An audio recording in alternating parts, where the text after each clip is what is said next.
আসসালামু আলাইকুম রহমতুল্লাহি বারাকাতু।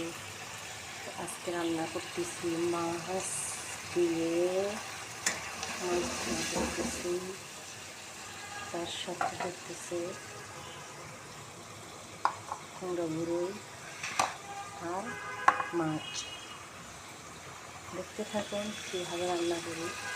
মশলাটা ভালোভাবে কষাই নিচ্ছি, দেখতেছি মশলাটা সুন্দর মতন কষাইতেছি।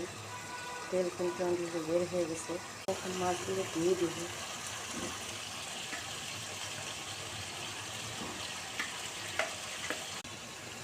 মাছগুলো সব দেওয়া শেষ, মাছগুলো সব দিয়ে দিছি। এখন আমি অল্প একটু পানি দেবো।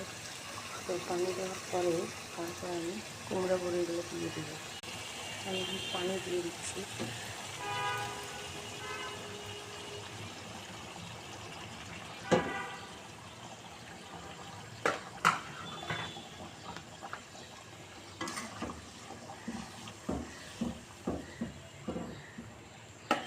তারপরে দিয়ে দিচ্ছি কুমড়ো বড়িটা।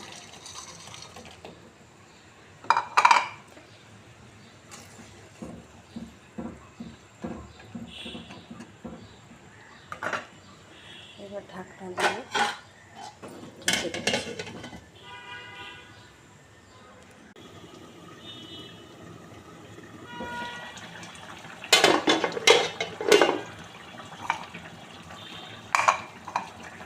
এরকম ধনিয়ার উপর দিয়ে দিচ্ছি।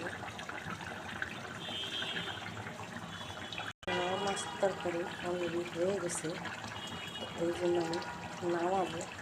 হয়তো আর 5-10 মিনিট পরে নামা ফেলবো। কীরকম হয়েছে, কেমন হয়েছে অবশ্যই কমেন্টে জানাবেন। আমার চ্যানেলটাকে সাবস্ক্রাইব করে রাখবেন ও সবাই মিলে লাইক ও শেয়ার করবেন। সবাইকে সবার উদ্দেশ্যে আমি কথাটা বললাম, লাইক ও কমেন্ট ও শেয়ার করবেন। ও আমার চ্যানেলটা যাদেরকে ভালো লাগে তারা চ্যানেলটাকে সাবস্ক্রাইব করে রাখবেন। আমি ভিডিও ছাড়ার সাথে সাথে আপনি পেয়ে যাবেন। রকমের শেষ রান্নার শেষের দিকে প্রায়, এখন নামাই ফেলবো।